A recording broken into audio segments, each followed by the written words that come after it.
أيها الذين آمنوا اتقوا الله حق تقاته ولا تموتن إلا وأنتم مسلمون. يا أيها الناس اتقوا ربكم الذي خلقكم من نفس واحدة وخلق منها زوجها وبث منهما رجالا كثيرا ونساء واتقوا الله الذي تساءلون به والأرحام إن الله كان عليكم رقيبا. يا أيها الذين آمنوا اتقوا الله وقولوا قولا سديدا يصلح لكم أعمالكم ويغفر لكم ذنوبكم ومن يطع الله ورسوله فقد فاز فوزا عظيما.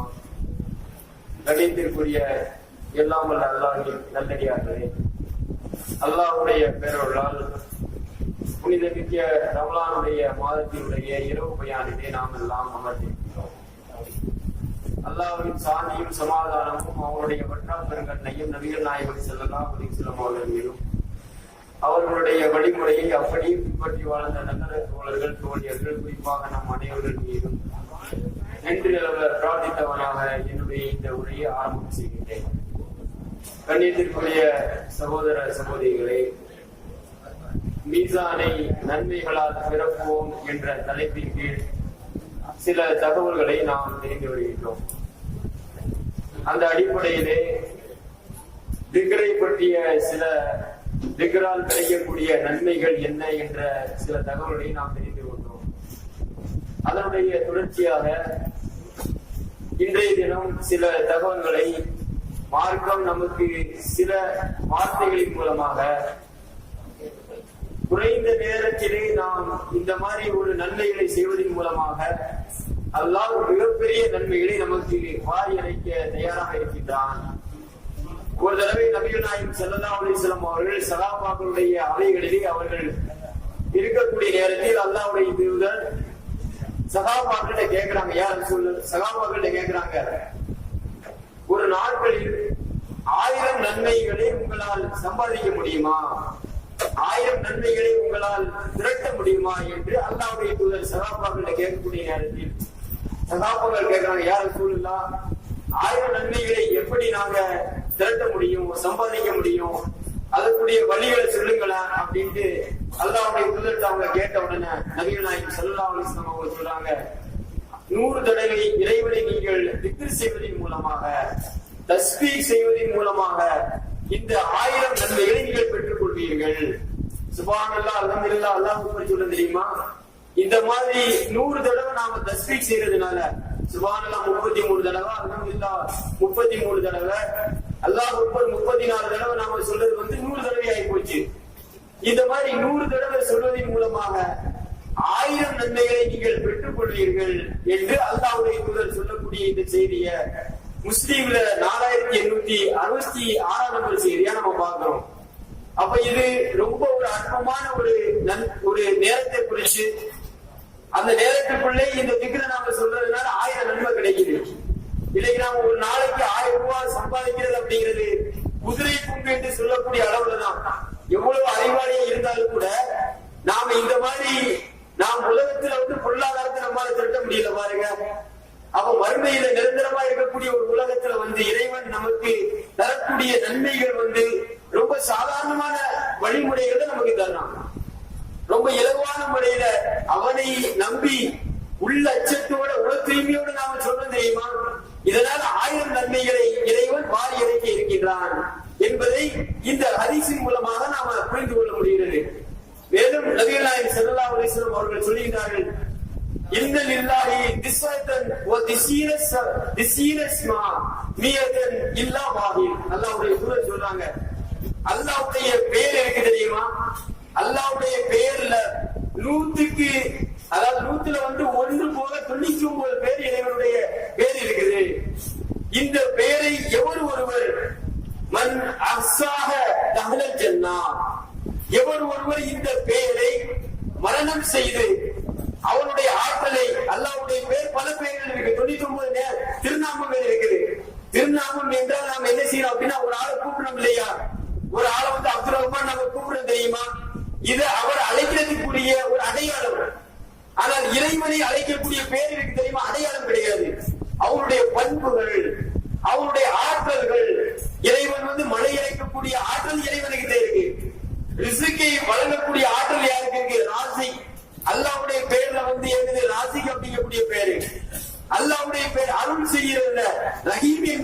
அல்லாஹ்வுடைய பேரு, ரஹ்மான் என்பது அல்லாஹ்வுடைய பேரு.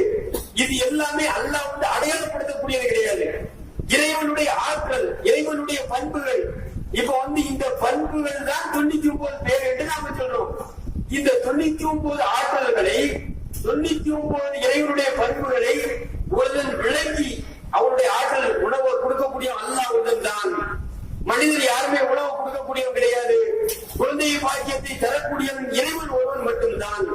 அப்படிங்கக்கூடிய அந்த ஆற்றலை புரிந்து நாம நினைச்சுக்கிறோம். இன்னைக்கு வந்து சுன்னத் ஜமாத்துல எல்லாம் எப்படி சொல்லிக் கொடுக்காம அப்படின்னா, இது ஹதீஸ், சஹீஹான ஹதீஸ் தான். அதுல எந்த ஒரு குறையுமே கிடையாது. நபிகள் நாயகம் ஸல்லல்லாஹு அலைஹி வஸல்லம் அவர்கள் மன் அர்ஸஹ தஹல் ஜன்னா, உள தூய்மையோடு அவருடைய ஆற்றலை புரிந்து அப்படின்னு சொல்றாங்க ரசூலுல்லாஹ். இந்த வார்த்தை பொருள் என்ன தெரியுமா? இந்த வார்த்தை பொருள் வந்து அல்லாஹ்வுடைய பெயரை புரிந்து அவருடைய ஆற்றல்களை விளங்கி, இந்த ஆற்றல் அவனை தவிர வேறு யாருக்கும் கிடையாது, அவன் தான் இந்த ஆற்றலுக்குரியவன் என்று புரிந்து ஒருவன் இதை சொல்லி வந்தான் என்றால், திக்ர் செய்து வந்தான் என்றால், இவன் சொர்க்கத்திற்கு சென்று விட்டான் என்று அல்லாஹ்வுடைய சொல்றாங்க. இன்னைக்கு சுன்னத் ஜமாத்தை எப்படி சொல்லி கொடுப்பாங்க அப்படின்னா, இந்த மாதிரி அல்லாஹ்வுடைய பெயர் இருக்குது, 99 பேர் இருக்கு, அஸ்மாவுல் ஹுஸ்னா, அல்லாஹ்வுக்கு என்று அழகிய திருநாமங்கள் இருக்குது, அதை நாம வந்து மனனம் செஞ்சுட்டோம் அப்படின்னா சொர்க்கத்துக்கு போயிடலாம் அப்படின்னு சொல்றாங்க. இன்னைக்கு மனனம் செஞ்சு சொர்க்கத்துக்கு போறது இஸ்லாத்துல வந்து மனனம் அப்படிங்கிற கான்செப்டே இஸ்லாத்துல கிடையாது. இஸ்லாத்தை பொறுத்தவரையில மனனம் அப்படின்னு இருக்கு தெரியுமா? அதுல ஒரே ஒரு கான்செப்ட் எது தெரியுமா? திருமறை குர்ஆனை நாம மனனம் செஞ்சு நாம ஓதுறோம் தெரியுமா? இதுக்கு கூட கான்செப்ட் கிடையாது. நாம வந்து விளங்கி உள்ளச்சத்தோட இறைவனுடைய அந்த நன்மைகளை பெறக்கூடிய நோக்கத்தில் நாம சொல்ல தெரியுமா? இதுதான் இறைவன் நம்மகிட்ட விரும்புறான். அல்லாஹ்வுடைய ஆற்றல் நாம எப்போ விளங்குறோமோ, இப்ப வந்து அல்லாஹ்வுக்கு இணை துணை யாருமே கிடையாது. அல்லாஹ் யாரு? அல்லாஹ் சமத். அல்லாஹ்வுடைய பேர்ல சமத் அப்படிங்கக்கூடியது இறைவனுடைய பேர். அவனுக்கு நிகராக யாருமே கிடையாது. இந்த சமத்தி அப்படிங்கக்கூடியத வந்து நாம சமத் அப்படின்னு நாம சொல்லிட்டோம், விளங்காமலே நாம சொல்றோம். இதனால நமக்கு சொர்க்கம் கிடைக்குமா? இணை துணை இல்லை. இறைவன் சமத் என்றால் என்னது? அவனுக்கு நிகராக யாருமே கிடையாது. குல் ஹுவல்லாஹு அஹத் நாம சொல்றோம் தெரியுமா? அல்லாஹு ஸமத் லம் யலித் வலம் யூலத் வலம் யகுல் லஹு குஃபுவன் அஹத். அல்லாஹ் வந்து என்னது? நபியே நீங்கள் சொல்றீராக, அல்லாஹு அஹத், அல்லாஹ் ஒருவன் தான், அல்லாஹு ஸமத், அவனுக்கு எந்த தேவையுமே கிடையாது, தேவையில்லாதவன் என்று சமத்துடைய அந்த நேர்மை, அந்த பெயரை நாம் புரிந்து நாம மனனம் செய்யக்கூடிய நேரத்துல இப்பதான் நமக்கு காதல் சொன்னா அல்லாஹ்வுடைய தூதர் சொன்னாங்க, இப்பதான் உங்களுக்கு என்னது கிடைக்கி? சொர்க்கத்திற்கு நீங்கள் செல்வீர்கள் என்று நபிகள் நாயகம் ஸல்லல்லாஹு அலைஹி வஸல்லம் சொல்றாங்க. நாம வீடுகள்ல எல்லாம் நம்ம பார்த்தோம் அப்படின்னீங்க, அல்லாஹ்வுடைய பேர் 99 பேர்கள் என்ன செய்வாங்க? இந்த மாதிரி ஒரு தவறான ஒரு நம்பிக்கையை மக்கள்கிட்ட ஊட்டியதனுடைய விளைவுதான் இன்னைக்கு நம்முடைய சமுதாயத்துல வந்து எப்படிப்பட்ட ஒரு அவநம்பிக்கையை மக்கள் கொண்டுட்டாங்க அப்படின்னீங்க. அவங்க வீட்டுல வந்து தொங்க விடுறது, ஸ்டிக்கர் வந்து மாட்டி வச்சு அல்லாஹ்வுடைய பேரை வந்து 99 பேரை எழுதி வச்சு தொங்க விடுறது. இந்த மாதிரி தொங்க விடுவதன் மூலமாக அல்லாஹ்விலிருந்து பரக்கத்து நமக்கு கிடைக்கும், சொர்க்கத்துக்கு நாம போவோம் அப்படின்ட்டு நாம கற்பனை உலகத்துல நம்ம வாழ்ந்தோம் அப்படின்னு வைங்க. இறைவன் இறக்கிய வேத நம்ம வீட்டுல இருக்கதான் செய்யுது. அதனால நம்ம சொர்க்கம் போக முடியுமா? திருமறை குர்ஆன் நம்முடைய வீட்டில இருக்கு, அதனால நம்ம சொர்க்கம் போக முடியுமா? கிடையாது. திருமறை குர்ஆனை எப்போது நாம் பொருள் உணர்ந்து அல்லாஹ் நமக்கு என்ன கட்டளையை இந்த குர்ஆனின் மூலமாக நமக்கு தருகின்றான் என்பதை விளங்கி நாம் ஓதக்கூடிய நேரத்துலதான் அந்த திருமறை குர்ஆனின் மூலமாக பயனை நாம் மறுமையிலே அடைய முடியும். ஆனால் இந்த அஸ்மாவுல் ஹுஸ்னா என்ற இந்த 99 பேர்களை நாம விளங்கி அவருடைய ஆற்றல்களை புரிந்து நாம சொல்லக்கூடிய நேரத்தில் நாளை மறுமை நாளிலே சொர்க்கத்தை நீங்கள் தருவதாக நபிகள் நாயகம் சொல்லக்கூடிய இந்த செய்தி புகாரியில 2736 நம்பர் செய்தியா பதிவு செய்யப்பட்டது. அப்ப நாம தெளிவாக புரிந்து கொள்ள வேண்டும், தெளிவாக நாம புரிந்து கொள்ள வேண்டும். அல்லாஹ்வுடைய பெயரை நாம் என்ன செய்யணும் அப்படின்னா விளங்கி சொல்லக்கூடியவர்களாக நாம் இருக்கணும். விளங்காமல் சொல்வதன் மூலமாக எந்த ஒரு நன்மையும் இந்த மார்க்கத்திலே கிடையாது என்பதை நாம் புரிந்து கொள்ள வேண்டும். அடுத்து நபிகள் நாயகம் ஸல்லல்லாஹு அலைஹி வஸல்லம் அவர்கள் சொல்கிறார்கள், மன் கால லா இலாஹ இல்லல்லாஹ் வஹ்தஹு லா ஷரீக லஹு லஹுல் முல்கு வ லஹுல் ஹம்து வ ஹுவ அலா குல்லி ஷைஇன் கதீர் ஃபீ யௌமின் மியத மர்ரத்தின்.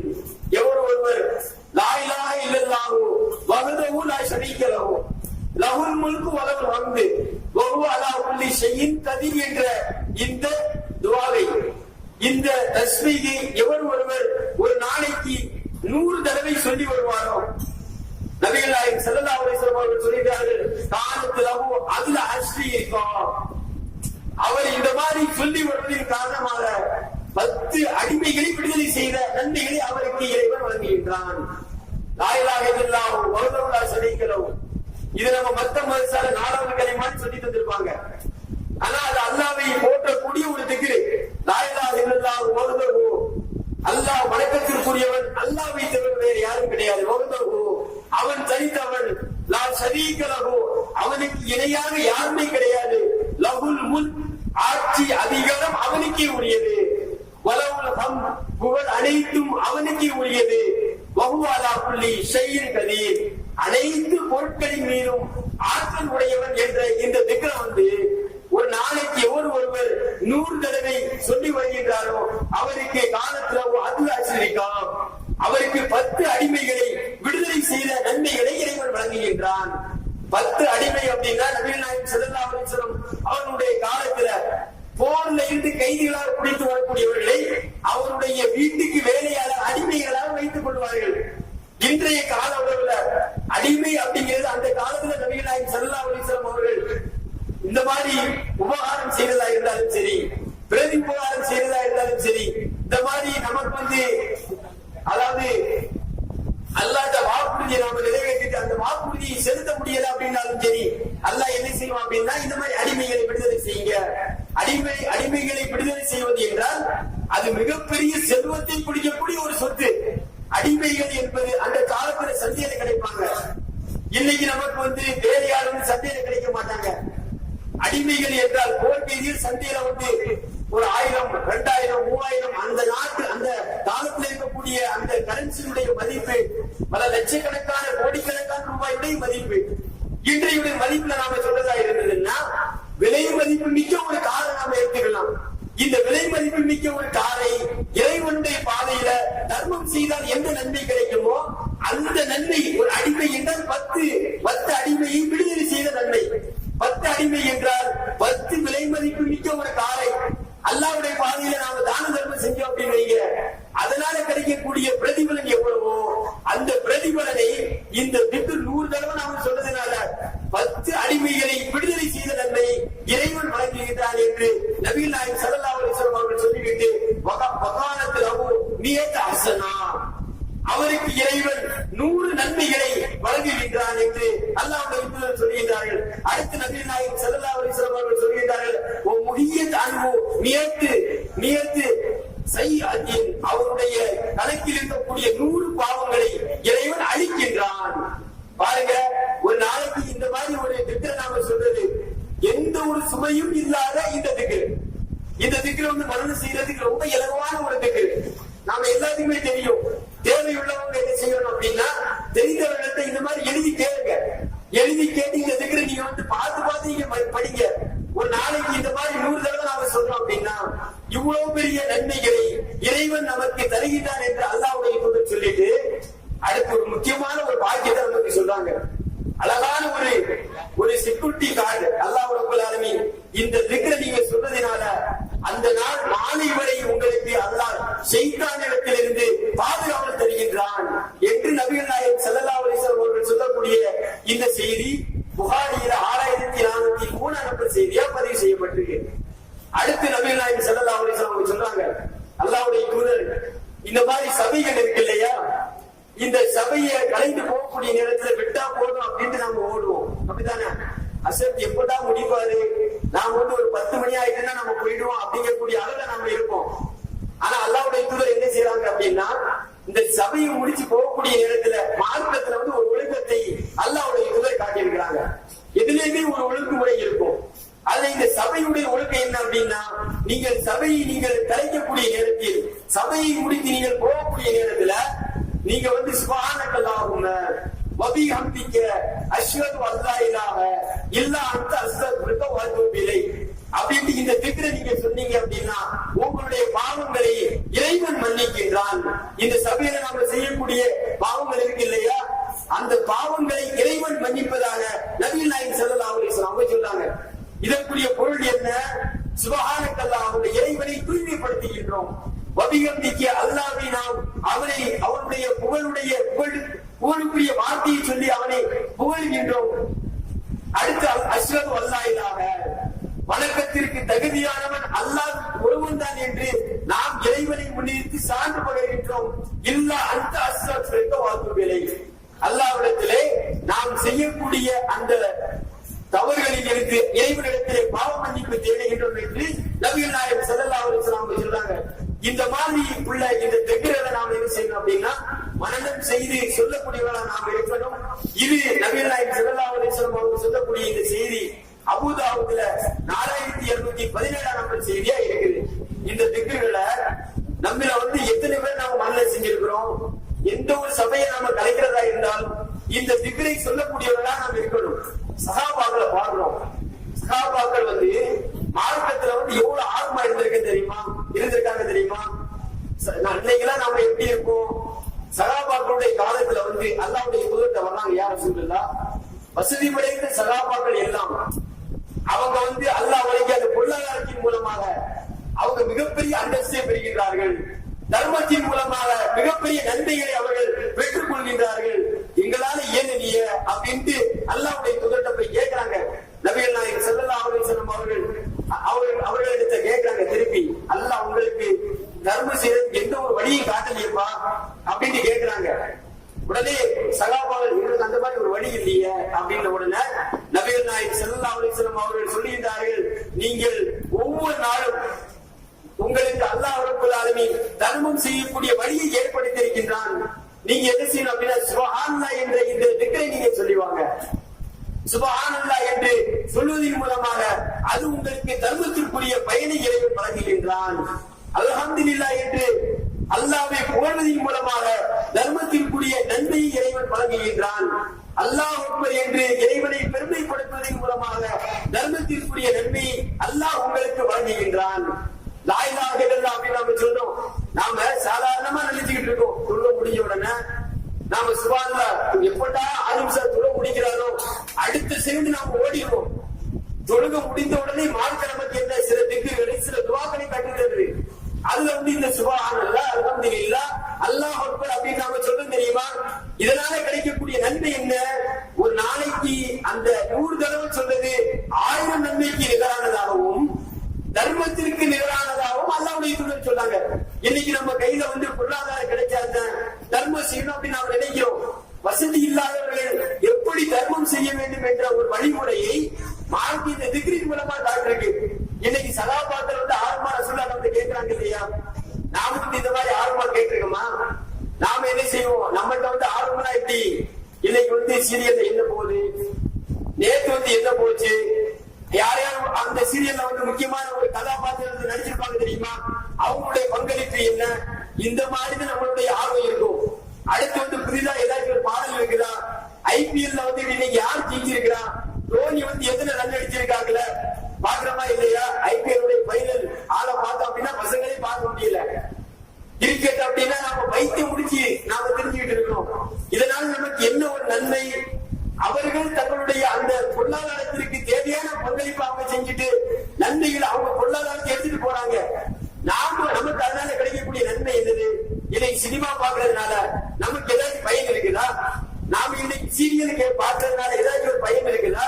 நாம இந்த மாதிரி பாடங்களை கேட்கறதுனால மறுமை நாள்ல பயன் இருக்குதா?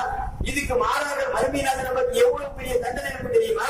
நாளை மறுமை நாளில் இறைவன் மனிதர்களை விசாரிக்கக்கூடிய அந்த நாட்களிலே இறைவன் மனிதர்களுடைய வாய்களுக்கு முத்திரையிட்டுவானா. இன்னைக்கு நம்முடைய வாய் பேசிட்டு இருக்கு பாருங்க. இந்த வாய் நாளை மறுமை நாளிலே இறைவனை சந்திக்கக்கூடிய அந்த தருணத்திலே வாய்களுக்கு மறுமை நாளிலே கூட்டு போடப்படும். மறுமை நாளிலே மனிதர்களுடைய வாய்களுக்கு நாம் முத்திரையிட்டு விடுவோம். ஒரு கல்லிமுன ஐதீகம் ஒரு தர்ஷனது அடிச்சிலும் விவாதானும் எக்ஸிப்போன். அவர்களுடைய கரங்கள் நம்மிடத்திலே சாட்சி சொல்லும், அவர்களுடைய கண்கள் நம்மிடத்திலே சாட்சி சொல்லும், உடல் உறுப்புகள் அனைத்தும் சாட்சி சொல்லும். காது எதை கேட்டுச்சு சாட்சி சொல்லும், நம்முடைய கரங்கள் எதை பற்றி பிடித்தது சாட்சி சொல்லும், நம்முடைய கண் எதை பார்த்தது சாட்சி சொல்லும். சஹாபாக்கள் இந்த மாதிரி விஷயத்துல எப்படி ஆர்வப்பட்டிருக்காங்க? சகாபாக்கள் அதிகமான நன்மையை பெறாங்கள. இன்னைக்கு நாம என்னது கிரிக்கெட்டு, சீரியல், சினிமா இதுல நாம ஆர்வம் கொள்றோம்.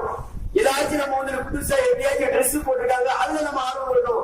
ஆஃபர் எங்கேயாச்சும் கிடைக்குதா, ஒரு சேலை எடுத்த இன்னொரு சேலை இலவசமா கிடைக்குமா அப்படிங்கக்கூடிய ஆஃபர் வந்து பரணியில போட்டுருக்கானா, பெருக்காமராஜில போட்டுருக்கானா, இந்த மாதிரி ஒவ்வொரு சூப்பர் மார்க்கெட்டையா கண்டறிந்து அங்க போய் நம்ம பர்ச்சேஸ் பண்ண விரும்புறோம். நம்மளுடைய ஆர்வம் இதுல இருக்குது. இந்த மாதிரி ஒரு கோணத்துல இருக்கு.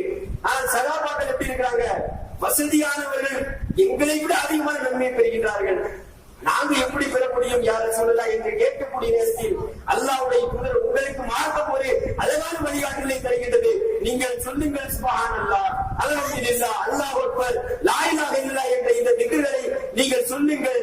இது உங்களுக்கு தர்மம் செய்த நன்மை கிடைக்கும் என்று அல்லாஹ்வுடைய தூதர் சொல்லிட்டு நல்லது எவ்வளவு நன்மை அப்படிங்கிறாங்க. நன்மை எவ்வளவு தெரியுமா? இஸ்லாத்தின் பெயரால செய்யக்கூடிய நன்மை எவ்வளவு நன்மைதான். இந்த உலகத்துல வந்து ஒரு ஆளுக்கு உடல் சரியில்லை, ஒரு இடத்துல நல்ல மருத்துவம் பார்ப்பாங்க அப்படின்னு நாம கேள்விப்பட்டோம் அப்படின்னு வைங்க, அந்த மருத்துவரை நாம காரணம் காட்டி விட தெரியுமா? இது நன்மைதான். ஒரு இடத்துல வந்து ஒரு பொருள் வந்து 100 ரூபாய் கிடைக்கக்கூடிய பொருள் இன்னொரு இடத்துல 50 ரூபாய் கிடைக்கும் அப்படின்னா இது நன்மைதான். நன்மை ஏவுவதும் மார்க்கத்துல என்னது அப்படின்னா தர்மம் அப்படிங்கிறாங்க. தீமையை தடுப்பது, இந்த மாதிரி சில்லறை சேட்டைகள், இந்த மாதிரி மார்க்கத்திற்கு பொறுப்பான தேவையில்லாத பண்புகள் நம்மிடத்திலே இருந்தால் அதை அவர்களிடத்திலிருந்து தடுப்பது உங்களுக்கு தர்மம் என்று அல்லாஹ்வுடைய தூதர் சொல்கிறார்கள். அடுத்து அல்லாஹ்வுடைய தூதர் முத்தாய்ப்பாக நபிகள் நாயகம் சொல்கிறார்கள், ஒரு கணவன் மனைவி இல்லறத்திலே தாம்பத்தியத்திலே ஈடுபடுகின்றார்கள், இதுவும் உங்களுக்கு நன்மை, இதுவும் உங்களுக்கு தர்மம் என்று அல்லாஹ்வுடைய தூதர் சொன்னாங்க. சகாபாக்கள் இப்ப ஆச்சரியம். அல்லாஹ்வை புகழ்றோம் அதனால நன்மை வருது, அல்லாஹ்வை பெருமைப்படுத்துறோம் அதனால நன்மை கிடைக்குது, அல்லாஹ்வை நாம் வந்து தூய்மைப்படுத்துறோம் அதனால நன்மை கிடைக்குது. அல்லாஹ்வை சார்ந்த எல்லா திங்களுக்கும் நன்மை ஏற்றுக்கொண்ட அந்த சமுதாயம் இந்த மாதிரி நமக்கு கிடைக்கக்கூடிய அந்த திருப்தி, நமக்கு கிடைக்கக்கூடிய அந்த நன்மை, இதுலயும் நன்மை கிடைக்குமா யார சொல்லலாம் அப்படின்னு அல்லாஹ்வுடைய தூதர் கேட்கக்கூடிய நேரத்தில் அழகான ஒரு வார்த்தையை அல்லாஹ்வுடைய தூதர் சொன்னாங்க, நீங்கள் தவறான வழியிலே உங்களுடைய இச்சைகளை தீர்த்து கொண்டால் மார்க்கத்தில் தண்டனை இருக்குதா? அப்போ தவறான வழியில் நீங்கள் இச்சைகளை தீர்த்துக் கொள்வதன் மூலமாக மார்க்கத்திலே தண்டனை உண்டு என்பதை அல்லாஹ் எப்படி நமக்கு தண்டனை கொடுக்கின்றானோ அதை போன்று சரியான வழியிலே உங்களுக்கு ஆகமான வழியிலே நீங்கள் உங்களுடைய இச்சைகளை நீங்கள் தீர்த்துக் கொள்வதன் மூலமாக அல்லாஹ் உங்களுக்கு தர்மத்திற்குரிய நன்மையை தருகின்றான் என்ற இந்த விஷயத்தை அல்லாஹ்வுடைய தூதர் சொல்லக்கூடிய இந்த செய்தியை முஸ்லிம்ல 1832 நம்பர் செய்தியை நம்ம பார்க்கிறோம். நம்ம பாருங்க, மார்க்கத்துல வந்து நமக்கு நன்மையை நாடினாலும் தவறான வழியில நாம போனோம் அப்படின்னா தண்டனை, அதே நேரத்தில் நமக்கு நலன் பறிக்கக்கூடிய அந்த செயல்கள்ல ஹலாலான வழியில நாம தேடுறோம் தெரியுமா, இதுக்கு நன்மை அப்படின்னு மார்க்கம் சொல்லுது. எவ்வளவு பெரிய ஒரு இலவான ஒரு வழியை தருது. ரொம்ப ஈஸியான முறையில மார்க்கம் நமக்கு நன்மைகளை அடையக்கூடிய வழி நமக்கு தருது. அடுத்து நபிகள் நாயகம் ஸல்லல்லாஹு அலைஹி வஸல்லம் அவங்க சொல்றாங்க, இதா அம்மனல் இமாமு ஃபாமினு, எவர் ஒருவர் இமாமுடைய ஆமீனோடு இவருடைய ஆமீன் ஒத்து போகின்றதோ இன்னஹு மவாசிய தாமிருல் மலாயிகா, இமாம் வந்து தொழுகையில வந்து வலதாலீன் அப்படின்னு சொல்லக்கூடிய நேரத்தில் நாம எல்லாரும் என்ன செய்யணும் அப்படின்னா ஆமீன் அப்படின்னு நம்ம சொல்லணும். இந்த ஆமீன் என்ற இந்த வார்த்தை மலக்களுடைய ஆமீனோடு எவருடைய ஆமீன் ஒத்து போகிறதோ அவருக்கு இறைவன் கொடுக்கக்கூடிய நன்மை என்ன தெரியுமா? குஃபிரலஹு மாத்த கத்தவும் என் தம்பிகி, அவர்களுக்கு முன் சென்ற பாவங்களை எவன் மன்னிக்கின்றான். தொழுகையை நாம் நீக்கிறோம். தொழுகை என்பது மூமின்கள் அனைவரின் மீதும் கடமையான ஒரு விஷயம். எவர் ஒருவர் இந்த தொழுகை விடுகின்றார்களோ அவர்களுக்கும் இறை நிராகரிப்பாளர்களுக்கும் உள்ள பாலமை தொழுகையை விடுவது என்றால் அவருடைய உடன் சொன்னாங்க. அப்ப தொழுகை என்பது நாளை மறுமை நாளிலே அமல்கள் தொடர்பாக இறைவன் கேட்கக்கூடிய முதல் விசாரணை என்று மார்க்கம் சொல்லுது. இந்த கடமையான இந்த வணக்க வழிபாட்டுல இமாம் வலதாலீன் என்று சொல்லக்கூடிய இந்த வார்த்தையில நாம் வந்து ஆமீன் என்று சொல்லும் போது மலக்களும் அந்த நேரத்தில் ஆமீன் சொல்றாங்க. இப்ப நம்மளுடைய ஆமீன் அவருடைய ஆமீனோடு ஒத்து போகக்கூடிய நேரத்தில் குஃபிரலஹு மாத்த கத்தவும் தம்பிகி, எவருடைய ஆமீன் மலக்களுடைய ஆமீனோடு ஒத்து போகின்றதோ அவருடைய முன் சென்ற பாவங்கள் மன்னிக்கப்படுது. இது மிகப்பெரிய ஒரு சிரமம் தரக்கூடிய ஒரு செயலா? தொழுகையில நாம வந்து ரொம்ப ஒரு இலகுவான ஒரு வழிமுறை, இமாம் சொல்லிட்டாங்க அப்படின்னு வைங்க, சூரா ஃபாத்திஹா தெரியலன்னா கூட துணை சூறா, சில ஆட்கள் குழுவெல்லாம் சூறா கூட தெரியாது. ஆனால் ஆமீன் என்ற வார்த்தை வந்து சொல்றது ரொம்ப கடினமா. தொழுகையில எல்லாருமே சொல்லக்கூடிய நேரத்தில் நம்மளும் வந்து கோரஸா சொல்ல போறோம், அப்படித்தானே? இதுல ஏதாவது சிரமம் இருக்குதா? தனிமையான முறையில நாம உட்கார்ந்து அல்லாஹ் வந்து திக்ர் செய்யக்கூடிய மாதிரி ஒரு அமலாயுது. இதுல எல்லாருமே ஆமீன் சொல்லக்கூடிய நேரத்தில், நீங்களும் ஆமீன் என்று சொல்லக்கூடிய நேரத்தில், மலர்களுடைய ஆமீன் ஒத்து போகக்கூடிய நேரத்தில் உங்களுடைய முன் சென்ற பாவங்கள் மன்னிக்கப்படுகின்றது என்றால் அல்லாஹ்வுடைய கருணையை பாருங்க. சுப்ஹானல்லாஹ். இந்த சமுதாயத்திற்கு ஈமான் கொண்ட சமுதாய மக்களுக்கு நன்மையை கொடுக்கிறதுல அந்த திராட்சையுடைய இது இருக்கு தெரியுமா? அதுல கணத்தை கூட்டுறதுல அல்லாஹ் வந்து தரக்கூடிய அந்த பாக்கியத்தை பாருங்க. ரொம்ப இலகுவான ஒரு நன்மைகளை ரொம்ப ஈஸியான முறையில இறைவன் தருகின்றான். அடுத்து நபிகள் நாயகம் ஸல்லல்லாஹு அலைஹி வஸல்லம் அவங்க சொல்றாங்க, இந்த செய்தி முஸ்லிம்ல வந்து இந்த செய்தி புகாரில 780 நம்பர் செய்தியா பதிவு செய்யப்பட்டிருக்கு. அடுத்து நபிகள் நாயகம் ஸல்லல்லாஹு அலைஹி வஸல்லம் அவங்க சொல்றாங்க, இது இதா கால அல் இமாமு சமியல்லாஹு லிமன் ஹமீதா ஃபகூலு அல்லாஹும்ம ரப்பனா லக்கல் ஹம்த். அல்லாஹும்ம ரப்பனா லக்கல் ஹம்து. இமாம் வந்து சமியல்லாஹு லிமன் ஹமீதா சொல்றாரு. ருக்குல இருந்து எழுந்திருக்கும் போது இமாம் என்ன செய்யறாரு? சமியல்லாஹு லிமன் ஹமீதா என்று சொல்லக்கூடிய நேரத்தில் பின்னால் அவர்களை பின்பற்றி தொழக்கூடிய மாமூங்கள் அல்லாஹும்ம ரப்பனா லக்கல் ஹம்து என்று சொல்கிறார்கள். ஃபஇன்னஹு மவாசிக கௌலஹு கௌலல் மலாயிகா. இந்த நேரத்திலே மலக்கள் என்ன செய்றாங்க? ரப்பனா லக்கல் ஹம்து, அல்லாஹும்ம ரப்பனா லக்கல் ஹம்து என்று சொல்லக்கூடிய நேரத்தில் மலக்களும் அதே மாதிரி சொல்லுவார்கள். சொல்லக்கூடிய நேரத்தில் இவர்களுடைய வார்த்தை மலக்களுடைய இந்த வார்த்தையை ஒத்து போகின்றதோ கூஃபிரலாஹு மா தகத்தம மின் தம்பிஹி, அவர்களுடைய பாவங்கள் முன் சென்ற பாவங்கள் அனைத்தையும் இறைவன் மன்னிக்கின்றான் என்று நபிகள் நாயகம் ஸல்லல்லாஹு அலைஹி வஸல்லம் சொல்றாங்க. தொழுகையில் நடக்கக்கூடிய திக்ர் சமியல்லாஹு லிமன் ஹமீதா அப்படின்னு நாம சொல்லக்கூடிய நேரத்தில், இமாம் சொல்லக்கூடிய நேரத்தில் நாம எல்லாருமே ரப்பனா லக்கல் ஹம்து யாருக்காச்சும் தெரியாம இருக்குமா? யாருக்காச்சும் தெரியலன்னு சொல்லக்கூடிய ஆளு சொல்லுங்க. ரப்பனா லக்கல் ஹம்து யாருக்காச்சும் தெரியாதா? நாம புழக்கத்துல நாம சாதாரணமா வந்து புழக்கத்திலே நாம வந்து பயிற்சியில நாம பெறக்கூடிய ஒரு பாடம். தொழிலை பற்றி எங்கெல்லாம் நமக்கு பயிற்சி அளிக்கப்படுதோ அந்த பயிற்சிகள்ல இந்த மாதிரி திக்குகளும் நமக்கு சொல்லப்படுது. அப்ப இந்த மாதிரி திக்கு மலக்களுடைய அந்த வார்த்தைகளோடு ஒத்து போகக்கூடிய நேரத்தில் இறைவன் நமக்கு முன் சென்ற பாவத்தை மன்னிப்பதாக நபிகள் நாயகம் ஸல்லல்லாஹு அலைஹி வஸல்லம் சொல்றாங்க. எவ்வளவு பெரிய பாக்கியம்! அன்பிற்குரிய சகோதர சகோதரிகளே, இந்த மாதிரி ஒரு பாக்கியம் இஸ்லாமிய மார்க்கத்தை தவிர வேற எந்த ஒரு மதத்திலையும் பார்க்க முடியாது. எல்லா சமுதாயத்திலையும் கடவுள் கொள்கை இருக்கு. எல்லா சமுதாய மக்கள் மத்தியிலையும் கடவுள்களை மட்டும் வணங்கக்கூடிய சித்தாந்தங்கள் இருக்கு. ஆனால் அவர்களுடைய வணக்க வழிபாட்டு முறையெல்லாம் நாம் எடுத்தோம் அப்படின்னு வைங்க, கடவுளுடைய அன்பை பெற வேண்டும், அவர்களுடைய நேசத்தை பெற வேண்டும், கடவுளுடைய மிகப்பெரிய பாக்கியத்தை பெறணும் அப்படின்னு என்ன செய்யறாங்க? பாத யாத்திரை நடந்து போவாங்க. பாத யாத்திரை காலில் வந்து சிறப்பு இல்லாமல் நாம வந்து அவர்களுடைய அந்த தெய்வத்தை வழிபடுவதற்காக தான் இருந்த ஊர்ல இருந்து நடந்தே செல்லக்கூடிய ஒரு வழிபாடு அவர்கள்ட்ட இருக்கு. பல ஆயிரம் கிலோமீட்டர், பல நூற்றுக்கணக்கான கிலோமீட்டர் நடந்தே செல்லக்கூடிய முறைகள் பிற சமுதாயத்தில் இருக்கு. வழிபாடு என்ற பெயரால் நெருப்பிலே நடக்கக்கூடிய வழிபாட்டு முறை அவர்கள்ட்ட இருக்கு. வழிபாட்டு என்ற பெயரால் காலில் செருப்பு இல்லாமல் கல்லும் முள்ளும் காலுக்கு மெத்தை என்று சொல்லக்கூடிய அளவுல வந்து மலை, காடு, செடி, கொடி எல்லாத்திலையும் மிதிச்சு அவர்கள் தன்னுடைய பாதத்துல வந்து கஷ்டத்தோட நடந்து போய் தன்னுடைய தெய்வங்களை வழிபாடுறாங்க. நடக்குதா இல்லையா? அளவு குத்துறது நடக்குதா இல்லையா? பிற வழிபாட்டை நாம எடுத்துக்கிட்டோம் அப்படின்னா தன்னை வருத்தி கொண்டு கடவுளுடைய அன்பை பெறுவது இருக்குதா? பிற சமுதாய மக்களுடைய ஏதாச்சும் ஒரு நேர்ச்சி செஞ்சாங்க அப்படின்னு மண்ணுல வந்து சோத்தை போட்டு சாப்பிடுறது. குழந்தை பாக்கியம் வேணும் அப்படின்னா மண் சோறு சாப்பிடும் அப்படின்னா குழந்தை கிடைக்கும். நடக்குதா? அது மாதிரி வந்து கோயில வந்து அப்படி படுத்துக்கிட்டு உருண்டுகிட்டு போறது, அது அவங்க சுத்தி வர்றதன் மூலமா கடவுளுடைய அன்பை பெறலாம். இந்த மாதிரி ஒரு வழிபாட்டு முறை நாம் சுத்தி இருக்கக்கூடிய சமூக மக்கள் செஞ்சுட்டு இருக்காங்க.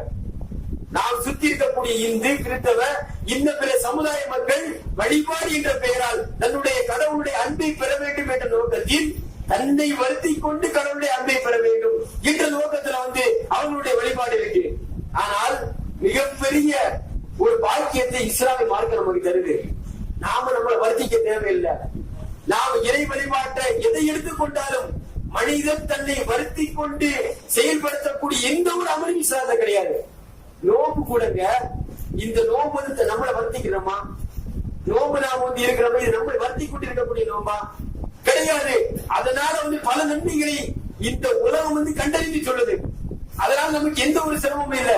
அதாவது 7 வயசு பிராயத்தில் இருக்கக்கூடிய சிறு பையன் கூட நோன்பை இலவான முறையில் வைக்கக்கூடிய அளவுல மார்க்க நமக்கு வந்து எல்லாமே இலவா காட்டுது. எவனுக்கு தகுதி இருக்கின்றதோ அவர்தான் நோன்பு வைக்க வேண்டும். எவருக்கு தகுதி இருக்கின்றதோ அவர்தான் ஜகாத் கொடுக்க வேண்டும். யாருக்கு தகுதி இருக்கின்றதோ அவர்தான் ஹஜ்ஜையும், பொருளாதார தகுதி, உடல் ஆரோக்கியம், இந்த ரெண்டையும் பெற்றவர்கள் தான் ஹஜ் செய்யணும் அப்படின்னு மார்க்கம் சொல்லுது. ஆனால் மார்க்கம் தரக்கூடிய வழிபாடுகள், அதனால கிடைக்கக்கூடிய பாக்கியங்களை தான் நாம பார்த்தோம் அப்படின்னா ரொம்ப இலகுவான முறையில நாக்கால சொல்லக்கூடியது நன்மை. ஏதாச்சும் இந்த தத்துவம் எந்த பதத்திலேயும் போய் பார்க்க முடியுமா? அன்பிற்குரிய தாய்மார்களே, சகோதர சகோதரிகளே, இந்த அடிப்படை நாம் புரிந்து இந்த தஸ்பீகளை நாம் சொல்லி இதனால பெறக்கூடிய இந்த பாக்கியத்தை நாளை மறுமையிலே மீசானுடைய தராசனுடைய கணத்தை எடை கூட்டக்கூடிய அளவுல நாம வந்து பெருக்கவில்லை என்றால் நன்மை விட கை சேர்க்கக்கூடியவர்கள் யாருமே கிடையாது. எல்லா பலனையும் கையில் அல்லாஹ் கொடுத்துட்டான். நீங்க லாஹவுல என்று சொன்னால் சொர்க்கத்தினுடைய புதையல், நீங்கள் சொன்னீர்கள் என்றால் 100 நன்மைகள் 100 பாவங்கள் மன்னிக்கப்படுகின்றது. 10 பென்சிகாரனுடைய அதாவது தர்மம் செய்தால் எப்படி பாக்கியமோ அதை இறைவன் தருகின்றான். இப்படி நன்மையை பெருக்கி தரக்கூடிய அனைத்து வழிமுறைகளையும் இலவான முறையிலே நம்முடைய மார்க்கம் தந்திருக்கின்றது. இந்த வழிமுறையை நாம் கண்டு அந்த வழிமுறையை செய்யக்கூடிய நேரத்தில் தான் நாம் சிறந்த ஒரு அடியானாக மறுபடியும் மீசான் என்ற அந்த தராசுடைய கணத்தை அதிகப்படுத்தியவர்களாக நாம் ஆக முடியும். அப்படிப்பட்ட நல்ல அடியார்களாக இறைவன் உங்களையும் என்னையும் ஆக்கி அருள்புரிய வேண்டும் என்று பிரார்த்தித்து என்னுடைய உரையை நிறைவு செய்கின்றேன். வாழ்த்து அவான் அல்ஹம்துலில்லாஹி ரப்பில் ஆலமீன். அஸ்ஸலாமு அலைக்கும் வரஹ்மத்துல்லாஹி.